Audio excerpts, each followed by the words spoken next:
The long-awaited tax reform plan.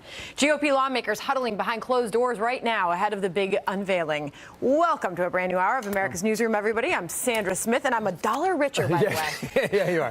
Congratulations, and really to the people of Houston. Yes. Awesome stuff. So, I'm Bill Hemmer. Good morning. Today's release actually coming a day late. That rollout delayed. Republicans trying to reach a compromise behind closed doors on a number of thorny issues that really won't be ironed out until it goes public. The fate of state and local tax deductions, the 401k retirement accounts. What is the status for all of that? Louisiana Republican John Kennedy telling us last hour the bill will cut taxes for every American. That's what he supports. We got another group that believes in more free stuff. This bill is going to give Americans more freedom because it's going to cut their taxes, all of them. And the premise is that people know how to spend the money they earn better than government. That's the senator from last hour, Mike Emanuel, now live on the Hill, ready to chase all this down. So what are you hearing about the big rollout, Mike? Why don't you start there? Well, Bill, a lot of members I've talked to say they want to see the actual bill text. They say they've heard the promises, some of the arguments, they want to see it in writing. We caught up with Ways and Means Chairman Kevin Brady on his way into briefing House Republicans. What we're going to find out is this is the beginning of the end of this horrible tax code in America. It's an exciting day. House Republican Whip Steve Scalise spoke earlier this morning about the real impact this tax package will have on the lives of many Americans. A lot more of people's income will be taxed at the lowest rate, both down at a 12% lower rate and 25%. So we're lowering rates, so more of your income's taxed at a lower level. We're doubling the standard deduction. This is going to be a great win for middle-class families, blue-collar workers. Instead of a $12,000 deduction, you will be able to get a $24,000 deduction. A key concern of folks in high-tax states, we're told the property tax deduction will continue, but other state and local tax deductions are expected at this stage to go away. Bill? Okay, so Democrats are responding already before we have seen it, and they're saying what, Mike? Well, they're saying that the delay, the one-day delay in the rollout is a sign of dysfunctionality, and they're saying that this tax reform package will be a bad deal. This tax plan goes to the heart of the middle class. It will gut the middle class and working people in this country if this tax plan, as they have proposed, goes through. It will cut Social Security, it will cut Medicare, and it will cut Medicaid. And they will do it on the backs of the middle class and working people in this country. A number of lawmakers are predicting the next few days to be particularly bruising as lawmakers fight for their favorite cutouts or aspects of the tax code. Paul Ryan tweeted this: "Today's the day, introducing legislation that will cut your taxes, make the entire system more simple. This will be a game changer." Paul Ryan's been in Congress all of his life, specifically for this day today. Thank you, Mike. We'll see it when it goes public. Mike Emanuel, they're live on the Hill. While we wait for that, a stunning revelation by the former interim head of the Democratic National Committee, Donna Brazile, finding proof Hillary Clinton rigged the primary campaign, secretly taking over the DNC nearly a year before winning the nomination. In Brazile's new book, obtained by Politico, she writes, as Hillary's campaign gained momentum, she resolved the party's debt and put it on a starvation diet. It had become dependent on her campaign for survival, for which she expected to wield control of its operations. Jonah Goldberg is senior editor of National Review and a Fox News contributor. This excerpt from her book, Donna Brazile, getting a lot of attention right now. Jonah? Yeah, no, it's an amazing story, and it basically, you know, for everyone who called Bernie Sanders a conspiracy theorist and that he was just sort of paranoid and out of his gourd for saying that the primaries were rigged, this proves him entirely right. I mean, this is like if the JFK files that were released last week actually had all of the stuff about a second gunman, space aliens, and all of that, you'd see all these guys who work in like used bookstores saying, I'm right. That's Bernie Sanders today, because the thing was rigged. Hillary Clinton had basically taken over the Democratic Party, and it's pretty amazing. I think one of the things that there are two things that people aren't paying attention to in this so far this morning. The first is this really does show what unbelievable damage Barack Obama had done to the Democratic Party and left it in a shambles so that it was vulnerable for someone like Hillary Clinton to be able to basically bribe them into handing over the Donna keys to the Brazil place. hits on just that, Jonah. She points out that Obama, quote, left the party $24 million in debt. She goes then to further charge Wasserman Schultz, Debbie Wasserman Schultz, the former chair, with exacerbating the party's financial strain by refusing to trim down the DNC staff during non-election years. I want to pull out another quote from Donna Brazil's piece here. She says, quote, keeping this secret was against everything I stood for, all that I valued as a woman and as a public servant. Hello, Senator, she quotes herself. I've completed my review of the DNC and I did find the cancer, I said, but I will not kill the patient. Jonah. Yeah, no, it's an amazing part of it. And look, I've actually known Donna Brazil for coming up on 20 years now. I used to be on a CNN Sunday show with her that no one watched except for close friends and relatives. The fact that there are a lot of people, especially among Republicans, who have these sort of outside views of Donna Brazil as being this villainous, dangerous person. I actually think she's a pretty honorable, decent person. But whatever view you have of her, for her to be writing this really does demonstrate that the Clintons are done in the Democratic Party. Because Donna Brazil would not be writing this if the Clintons were still a viable force in the Democratic Party. Very interesting point. Very interesting point. And by the way, no reaction from the Clinton camp yet this morning. We're keeping our eye on that. They've had a bad month. Cut them some slack. Nor have we heard yet from Bernie Sanders. I can't imagine he's all too pleased to read all of this morning. I want to get to one other piece of this. Quote, the agreement signed by Amy Dacey, the former CEO of the DNC, and Robbie Mook with a copy to Mark Elias specified that in exchange for raising money and investing in the DNC, Hillary would control the party's finances, strategy, and all the money raised, accusing her of an all-out takeover of the DNC. Jonah? Yeah, well, this is one of the ironies about Hillary Clinton. She was a terrible outside politician. She wasn't a front-of-the-room candidate, but she was a really good backroom politician. She was a good worker of the bureaucracy. And this is just the chutzpah of basically saying to the DNC, we're going to take over everything. It's like one of these sort of Russian mafia companies, outfits that comes over and takes over corporations and just bleeds them dry. She basically said to the DNC, we own you now, but one of the things you're going to have to do is if anybody claims that we're rigging the system, you have to call them paranoid, you have to attack them as being insane. And they kind of pulled it off. They just weren't good enough at actually winning an election. I'm sure we're going to see a continued response to all of this morning, considering it is just out and just starting to get a lot of attention. Jonah Goldberg, thanks for coming on this morning. Great to be here. Thank you. Now to this breaking news from overnight. Federal prosecutors here in New York City charging the suspect in Tuesday's deadly truck attack with terrorism. Chief Intelligence Correspondent Catherine Herridge working the story all night, again this morning, and now with an update on the investigation. Where are we now, Catherine? Good morning.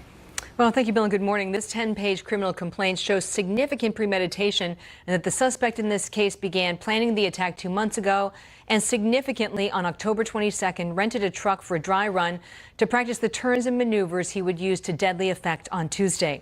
Cell phones recovered from a bag with Saipov. These sketches come from his New York City court appearance late yesterday. The phones show the 29-year-old is a voracious consumer of ISIS propaganda, with thousands of videos, some showing beheadings by the terror group in Iraq and Syria, the use of trucks as weapons, mowing down civilians, and other atrocities. The FBI also issued this lookout and then quickly withdrew it, saying the man, who is one of Saipov's associates, had turned himself in. A senior member of Congress briefed on the attack told Fox late yesterday investigators are probing an Ohio family event and a group of Saipov's friends who were blocked from entering the U.S. That wedding is under investigation. There were 24 applicants that he sponsored in from Uzbekistan, which has a lot of militant extremist Muslim population. Many of those were denied, but there's a wedding that took place in Ohio. We don't know why the men were denied entry into the U.S., but we know Saipov had previous contact with terrorist suspects who were known to the FBI, Bill. A quick turn here. There are updates now on the Russia probe. What do you know about that? Well, that's right. There are several moving parts this morning, with former Trump campaign foreign policy advisor Carter Page already behind closed doors on Capitol Hill taking questions from the House Intelligence Committee as part of its Russia probe.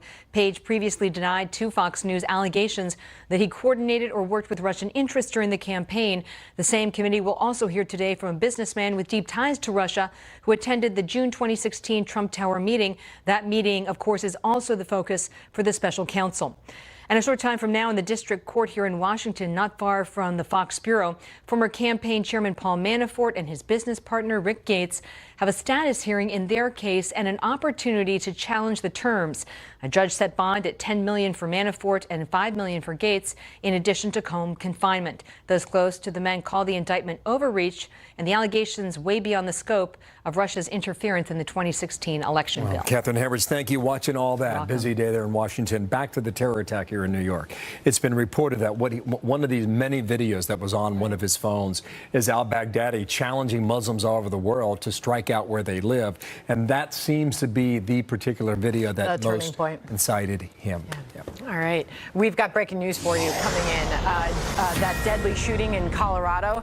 This could be, we're being told, the man responsible for killing 3 people at a Walmart yesterday. Police definitely have a suspect in custody. He is handcuffed, as you can see there in these fresh images we are getting. New details as we get them. Plus, there is this. Diversity lottery sounds nice. It's not nice. It's not good. It's not good. It hasn't been good.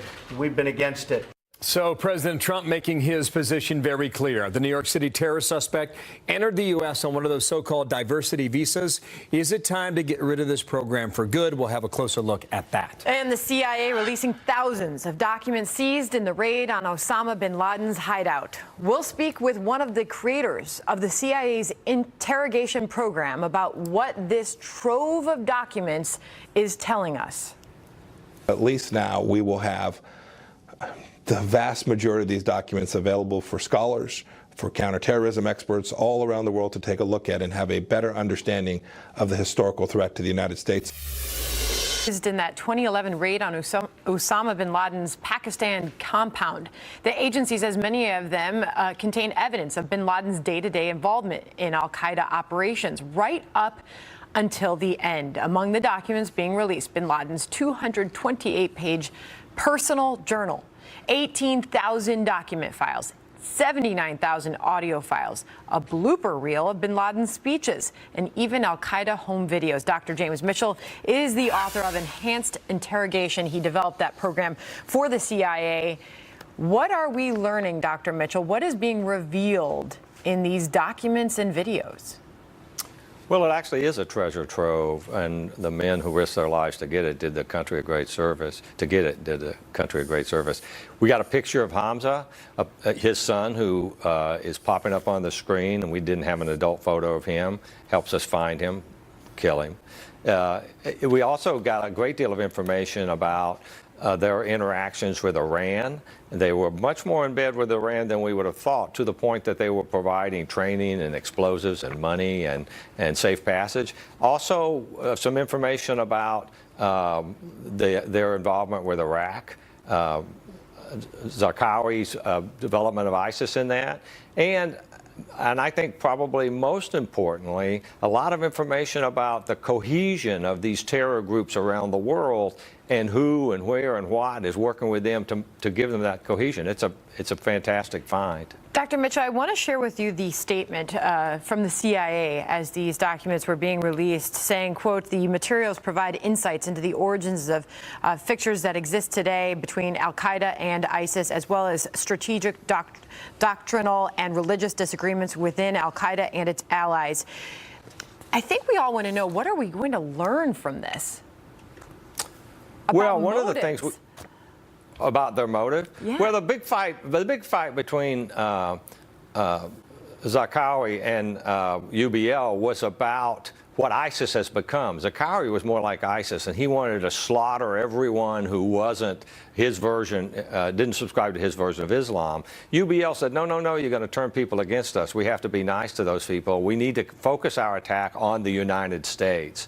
And so there was that disagreement. It's going to tell us who in who in Iraq was working with them, who in Iran was working with them, who in Pakistan was working with them. So we will learn more about that sort of stuff.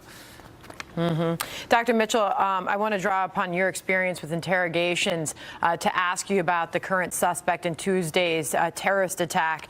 You've heard from calls from the president as well as Senator Lindsey Graham to treat him as an unlawful enemy combatant of a criminal. How would you like to see this suspect treated, and what is the best way to question him to learn the most? Well, from what I've heard since that happened, he's going to be treated as a criminal and tried in criminal court. So how I would like it is almost irrelevant. But what I would like them to do is to continue to press for actionable intelligence. You know, it's relatively easy to get a confession from these guys. You know, I interrogated more than a dozen of the highest ranking al-Qaeda detainees the CIA had. And without the use of any harsh interrogations, within about 5 minutes, they confessed their crimes. I mean, in the case of Nashiri, for example, I asked him, what's your name? He told me. I asked him what I should know about you, and he told me he was the emir of the Cole bombing. And would have been happy to go into great detail about that. But great detail about the Cole bombing doesn't help us stop future attacks that they had planned. And so what I'm hoping the police will do, or the law enforcement agencies will do, and the FBI and the intelligence agencies, is continue to question him for actionable intelligence. That almost gleeful response of the terrorists, of the reports coming out of that hospital room, he asked to hang an ISIS flag, acting proud of what he did. Well, he's not acting, he is proud. Right? He did what he did as an act of worship to show how much he loves his God. And our suffering and the pain that the people who lost their children and their loved ones feel, those are gifts that he's given his God. He's proud of that. Yeah. It's not like you and I. We don't think of it the same way. Dr. Mitchell, good to get your insight on that. Thanks for being here. Thank you, ma'am. There was so much more to go over on this story. That truck terrorist came to the U.S. out of Uzbekistan 7 years ago, and there are questions now about immigration policy yet again. President Trump saying he's considering labeling this man as an enemy combatant. Is that the right move? We'll explore it. Before, those were determinations made by several factors. Calling for Uzbekistan to be put on the list. Look, that may be something that's looked at, but that isn't something that we have called for at this time, but certainly haven't ruled it out. So the 29-year-old suspect now in that deadly truck attack on Tuesday came to the U.S. out of Uzbekistan, Central Asian country, inland, where Sunni Muslims make up about 88% of that population. Retired Lieutenant Colonel Ralph Peters, Fox News strategic analyst and author. And Ralph, good morning to you. You know a lot about the people, the place, the language. What do we need to understand? Well, been there multiple times. And what you need to understand about Uzbekistan is, first of all, Uzbeks are tough. In Central Asia, they are feared by the others, just as the Chechens are feared in the Caucasus and Russia by everyone else. They've been exporting jihad for a long time. Now, inside the country, since the decline of the Soviet Union when it became independent, it's been ruled by dictators. Islam Karimov for over 20 years now, Mirziyoyev, a new guy. And they keep Islam under control through brutal means in Uzbekistan, but it results in the exporting jihadis. They've been fighting us in Afghanistan. They've been charter members of al-Qaeda. They very active in ISIS. And we think there are at least 2,500 to 3,000 Uzbeks working with ISIS and related groups. My own suspicion is it's much higher than that. Interesting. Let me just share with our viewers, a country of about 30 million. Yeah. We give you a couple of quick facts on the country. Country of 30 million on screen.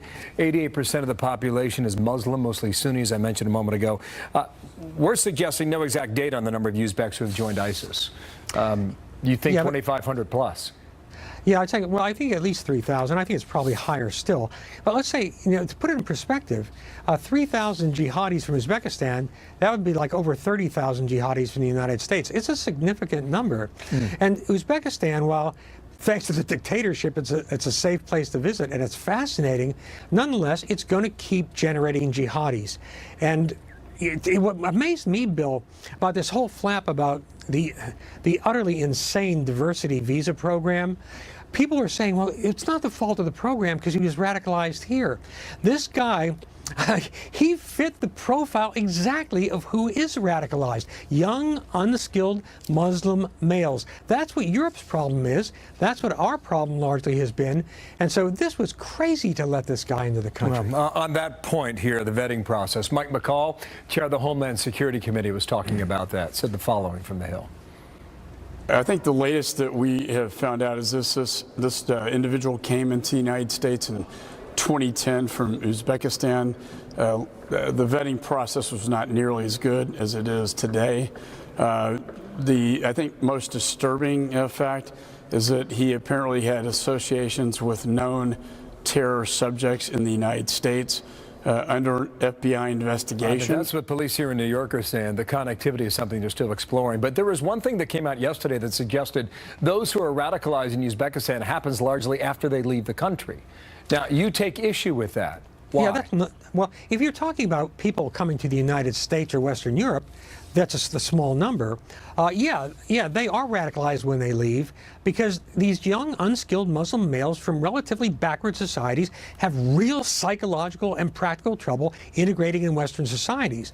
But the jihadis, the thousands of them who have joined Al-Qaeda and ISIS, who fought us in Afghanistan, killed Americans, they are radicalized at home.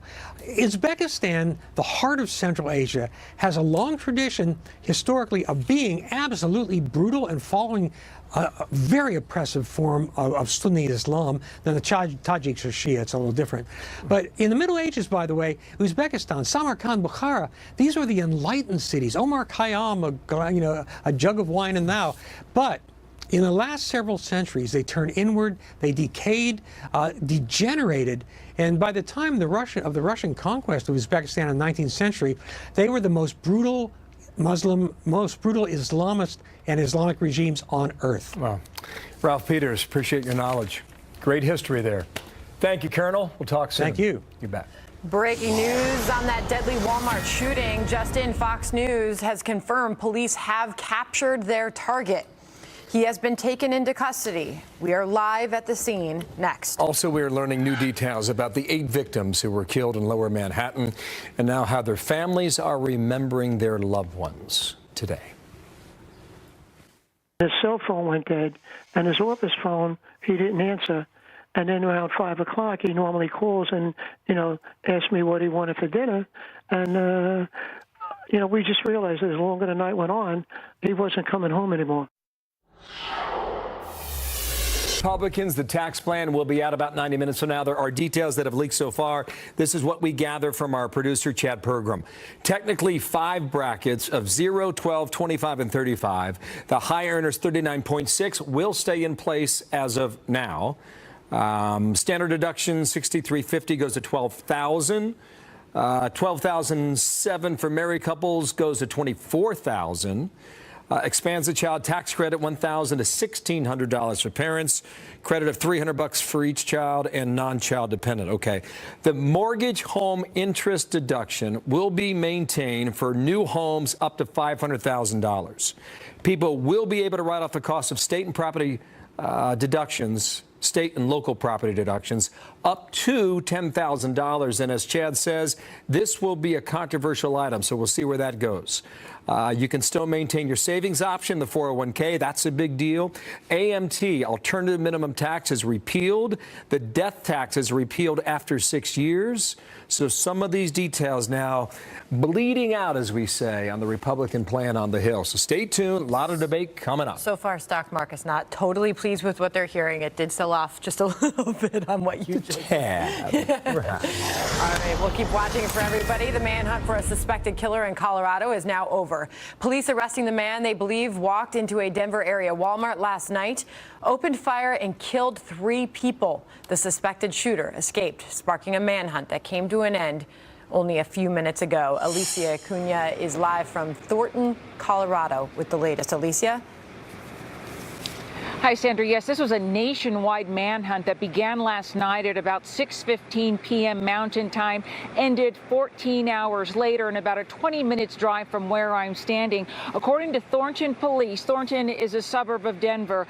47-year-old Scott Ostrom is now in custody after a very brief car chase. He's wanted for the murder of 3 people inside this Walmart here in Thornton, Colorado from last night. According to witnesses, around 6:15, Ostrom walked into the store and very casually started shooting into a group of people. And then, according to police and according to witnesses, then just nonchalantly walked out, drove away in his red Mitsubishi, and the manhunt began. Witnesses say they were terrified. Everybody was running and screaming, trying to get out the doors as police tried to figure out exactly who did this. They were able to identify him through surveillance video. They picked up his image as he walked into the store. Now, overnight, SWAT teams, according to the local Fox station, were surrounding his apartment building. And then earlier this morning, actually about an hour ago, he drove by and then cops jumped in their cars, chased him. 4 blocks later, he was arrested without any additional harm to anyone else. Sandra? All right, Alicia Cunha, thank you for the update there. I'm going to ask Congress to immediately initiate work to get rid of this program. Diversity lottery. Diversity lottery. Sounds nice. It's not nice. It's not good. It's not good. It hasn't been good. We've been against it. President Trump blaming that lottery system for admitting the truck terrorists from 7 years ago. My next guest knows plenty about this hot button issue in Europe and the UK in particular. They're dealing with a lot of similar questions now. Steve Hilton, host of The Next Revolution with Steve Hilton, former director of strategy for the British Prime Minister David Cameron. How are you, Steve? And good morning and welcome back here. Good to see you, Bill. Great to be with you. Here is how our lottery program works. 50,000 randomly selected foreigners. That's less than 1% of those who enter the drawing. Permanent residency in the United States. If your name gets drawn, you are in. And countries from overseas, depending on where you are, a lot of them load up on this. Is there a way to get rid of the system and move to what would be considered a merit-based system like you have in Canada or Australia? Yes, with a short answer. And this issue of immigration, I think, is one of the main reasons that people have so lost trust in politics and government, because when you set out the kind of principles that any immigration system should be based around, one, every country should have the absolute right to decide who comes in and who stays out. Secondly, that immigration is a privilege. It's not a right. No one should have the automatic assumption that they can just walk into a country. And then third, that when you're deciding who to welcome into your country, you should say, put out the welcome mat for those people who can make a positive contribution. All of that seems so completely sensible. And yet the immigration systems here in America, in the UK, and in Europe are not run according to those principles.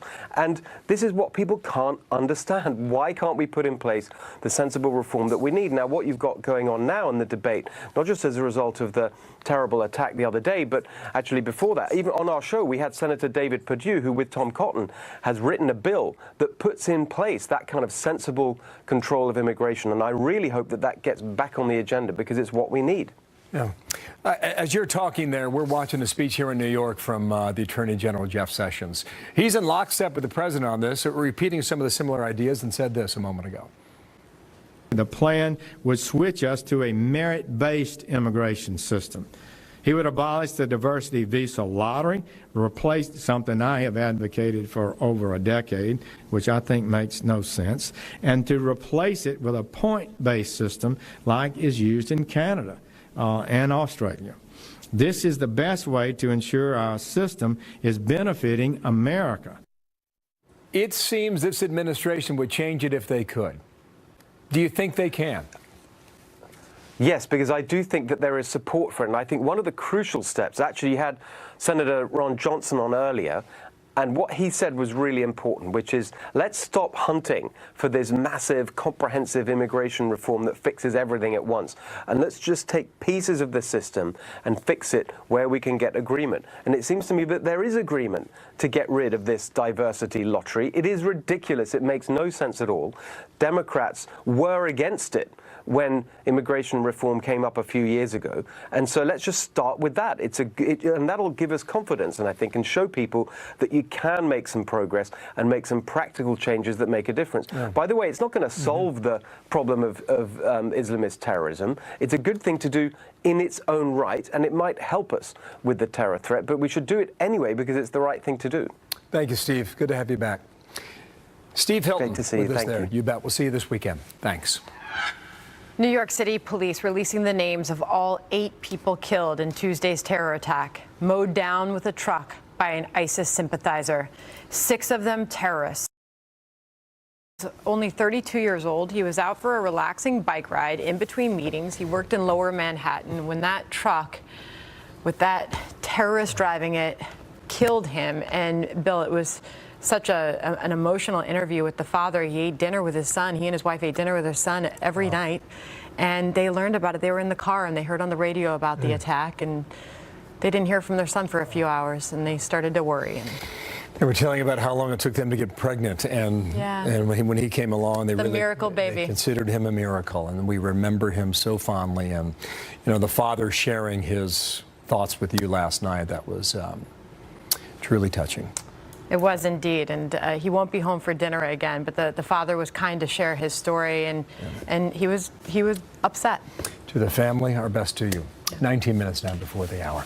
So the former First Lady Michelle Obama talking about women and the ongoing topic of sexual harassment.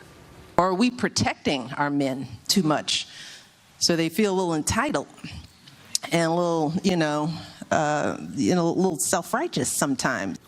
Is she right? What do you think? Our panel dives into this. I want your reaction. Wow, that's next. Hillary Clinton appearing on late night TV, talking about her campaign funding the Trump dossier based on Russian sources, saying that her team did what her team did is different from the allegations of collusion facing the Trump campaign.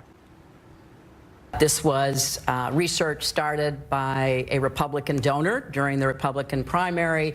And then when Trump got the nomination for the Republican Party, the people doing it came to my campaign lawyer and said, would you like us to continue it? Right. And he said, yes, he's an experienced lawyer. He knows what the law is. He knows what opposition research is.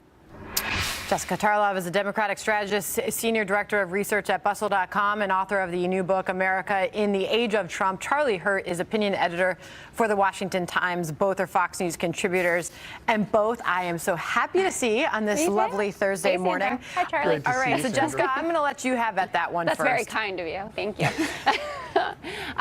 Well, this is what we expected to hear from Hillary Clinton, and I think, and we talked about this last week, actually. I said the only part that's outstanding to me is the FEC filings issue, that it appears that they were trying to keep this a secret. It doesn't seem like anything was illegal, and she is correct that her lawyer is an experienced campaign lawyer and knows what is right and what is wrong here. The Trump campaign and Republicans generally are just dying to make this about Hillary Clinton since we got a guilty plea, the first one in the Mueller investigation this week, from someone who was on Trump's foreign policy team sitting at the table there with all the big boys. And they didn't expect that to be coming. So this, I believe, is just, a game of distraction here to talk about. And we know this began with a Republican in the first place. Charlie, she said most serious people realize the two are different. So if you don't notice the difference. I would agree with her. This is actually a rare case where I would agree with Hillary Clinton. There is a difference, and I think people do realize it. The main difference being that there hasn't been a shred of evidence produced that has been substantiated that there was any collusion between Donald Trump's campaign and Russia to rig the election. But what she did in this particular case is, as Jessica pointed out, they were illegally funneling money, concealing all those efforts to funnel money to this Fusion GPS Russian dossier, which is basically paid for what appears to be Kremlin-generated dirt on Donald Trump. And I do think that there's a huge difference there. Jessica, she then pivoted to how the FBI launched the investigation into the Trump campaign back in July 2016 and how voters, quote, should have had that information. Yeah, no, I heard that part too. I think that the voters should have had a lot of information and probably less information from Jim Comey when he said that he was reopening the investigation because of Huma's emails that were found after Anthony Weiner. Yes, I think the voters should have had that information. I want to get to this because I want to make sure we save time for this. Let's listen to Michelle Obama and what she has to say about protecting our men too much. Listen. Or are we protecting our men too much? So they feel a little entitled and a little, a little self-righteous sometimes. But that's kind of on us too, as women and mothers. Yeah. As we nurture men and push girls to be perfect. Charlie, that one's all yours, sir. Thank you so much. I have no idea what on earth she could possibly be talking about. But you leave it to the Obamas to inject gender identity politics into something as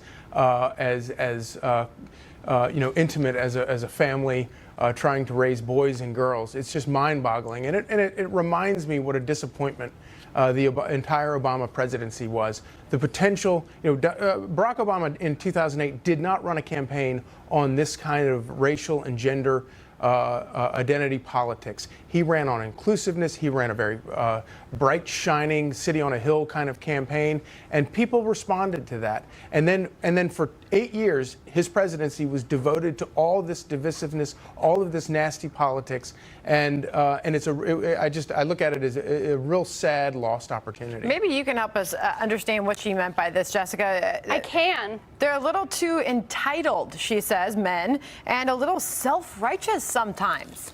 Well, what she was talking about was the larger context of the issue that we're having right now with sexual harassment, which all of us on this panel agree is a huge issue. We're talking about Harvey Weinstein, obviously the new allegations that are pouring out every day. She said men. No, but she was speaking generally about. Well, she was, but it was in the context of a sex harassment conversation where she's saying that these men clearly did feel a little entitled. I take Charlie's point completely that this isn't necessarily about what's going on at home with the 2 and the 3 and the 4 and the 5-year-olds. But when we do have a culture where this does happen, and right now we're dealing with the Title IX guidelines being rewritten by Betsy DeVos, I think it is an important issue to talk about. But I see both sides. Charlie, Jessica, good to see you. Thanks to both of you for being here. But we got to talk baseball. It's a perfect time to actually run out of time. Houston Astros, check it out from last night. In a moment, why they're not the only ones getting a ring on the field.